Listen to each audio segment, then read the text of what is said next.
dan sakit kepala tung budrek tak tung datang kapan saja budrek ada obatnya, obatnya nonton kita semua, nonton kita semua dijamin budrek.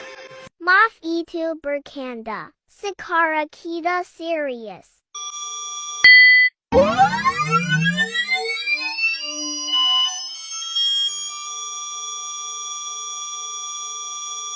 2,000 years later.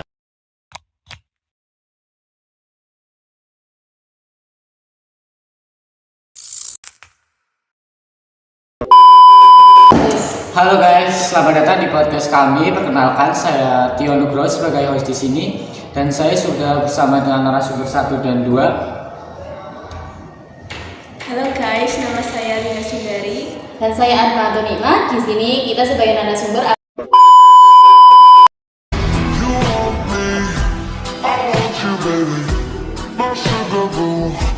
akan menjawab dan menjelaskan pertanyaan yang diberikan oleh Tio. Baiklah, di podcast kali ini kita akan membahas tentang latar belakang Muhammad Hatta dan perannya juga di organisasi pergerakan di Belanda. Ngomong-ngomong tentang Muhammad Hatta, apa sih yang kalian tahu tentang Muhammad Hatta? Baiklah, saya akan menjawab pertanyaan tersebut. Dr. Hannes Muhammad Hatta adalah seorang tokoh perjuangan proklamasi kemerdekaan, pahlawan nasional, negarawan dan ekonom Indonesia. Beliau juga pernah menjabat sebagai wakil presiden pertama Indonesia. Beliau lahir pada tanggal 12 Agustus 1902 di Bukit Tinggi. Nama ayah beliau yaitu Muhammad Jamil dan ibunya bernama Siti Saleha. Beliau juga memiliki seorang kakek yang bernama Abdurrahman Batu Hampar. Beliau menikah dengan Rahmi Hatta dan memiliki 3 orang anak yang bernama Halidah Hatta, Meruti Hatta, dan Gemala Hatta. Dan beliau juga memiliki cucu 3 yang bernama Gustina Fardani Jusuf, Tan Sri Yusuf Zulfikar, Sri Juwita Hanum Swasono. Beliau meninggal pada tanggal 14 Maret 1980 di Rumah Sakit Dr. Cipto Mangunkusumo. Yang saya tahu nih, Muhammad Hatta kan dikenal sebagai orang yang sangat religius ya. Kenapa demikian? Karena ayah beliau merupakan keturunan ulama tarekat di Batu Hampar dekat Payakumbuh, Sumatera Barat. Dan kakek beliau juga merupakan seorang ulama dan pernah mendirikan surau Batu Hampar di Batu Hampar. Dan sedikit surau yang ia bangun bisa bertahan sampai sekarang pasca perang Padri. Wah, keren juga ya. Beliau kan salah satu tokoh proklamasi dan orang yang sangat religius. Saya jadi pengen tahu deh pendidikan beliau selaku tokoh penting dalam negara ini. Muhammad Hatta mengenyam pendidikan pertama kali di Sekolah Dasar Melayu Fort de Depok, namun kemudian pindah ke ILS dan melanjutkan ke Mulo di Padang. Baru kemudian pada tahun 1919 beliau pergi ke Batavia untuk studi di HBS. Saat masih di sekolah menengah di Padang, Muhammad Hatta telah aktif di organisasi seperti Jong Sumatera dan Bon, cabang Padang, dan posisi sebagai bendahara. Beliau juga aktif di Jong Sumatera dan Bon Pusat sebagai bendahara. Lalu pada tahun 1921, Bung Hatta pergi ke Rotterdam, Belanda untuk belajar ilmu perdagangan dan bisnis di Nederland Handelshogeschool atau Rotterdam School of Commerce, yang kini menjadi Erasmus Universitas. Di sana beliau bergabung dalam perhimpunan Hindia atau Indische Vereniging dan tinggal selama kurang lebih 11 tahun.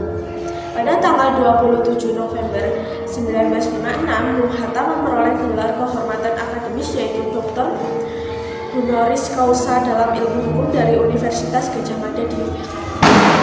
Beliau pernah menjadi bendahara ya ternyata.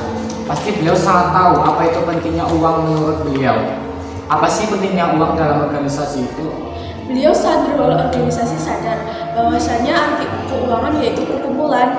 Jadi menurut beliau anggota organisasi harus mempunyai rasa tanggung jawab dan disiplin. Rasa tanggung jawab dan disiplin itu yang menjadi ciri khas sifat-sifat dari Muhammad Hatta.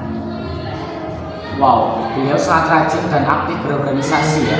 Dan beliau juga sering menjadi bendahara. Tapi yang pernah saya baca dari buku, beliau adalah Bapak Koperasi Indonesia. Apakah alasannya bisa menjadi Bapak Koperasi Indonesia sedangkan beliau menjabat sebagai bendahara? Beliau menjadi Bapak Koperasi Indonesia karena kiprah dan semangatnya menyebarkan virus berkoperasi. Beliau juga sering mengisi berbagai seminar, menulis berbagai buku dan artikel ilmiah tentang koperasi.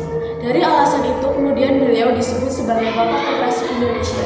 Beliau orang yang sangat hebat ya. Ngomong-ngomong tentang organisasi, apakah beliau juga suka dengan politik dan pernah mengikuti organisasi saat studi di Belanda? Ya, beliau ini sangat suka politik, malahan sejak dini. Selama bersekolah di Universitas Erasmus Rotterdam, beliau masuk organisasi sosial Indiscovereeniging yang kemudian menjadi organisasi politik dengan adanya Ki Hajar Dewantara, Cipto Mangunkusumo, dan Louis Steger. Pada tahun 1924, organisasi ini berubah nama menjadi Indiscovereeniging atau Perhimpunan Indonesia. Pada 17 Januari 1926, ia juga terpilih menjadi pimpinan Perhimpunan Indonesia. Sebagai akibatnya, ia terlambat menyelesaikan studi. Setahu saya di bawah kepemimpinan beliau, Perhimpunan Indonesia mendapat banyak perubahan. Jadi bagaimana peran Muhammad Hatta dalam organisasi itu?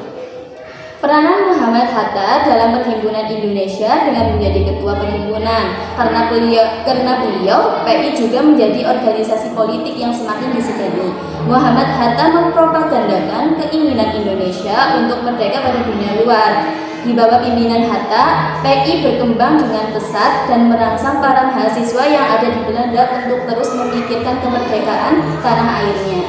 Dalam organisasi, PI melakukan propaganda aktif di luar Belanda dengan beliau sendiri. Muhammad Hatta yang memimpin delegasi setiap kongres, apakah benar faktanya? Ya, jadi beliau sendiri yang memimpin delegasi bahkan hampir setiap kongres internasional di Eropa. Pada 1926, Hatta memimpin delegasi ke Kongres Demokrasi Internasional untuk Perdamaian di Deauville, Prancis. Tujuan Hatta menghadiri kongres ini untuk memperkenalkan nama Indonesia di samping menyebutnya dengan Hindia Belanda. Tanpa banyak oposisi, Indonesia secara resmi diakui oleh Kongres dan dikenal kalangan organisasi-organisasi internasional. Saya juga pernah dengar bahwa beliau juga pernah dipenjara di Belanda. Apa alasannya?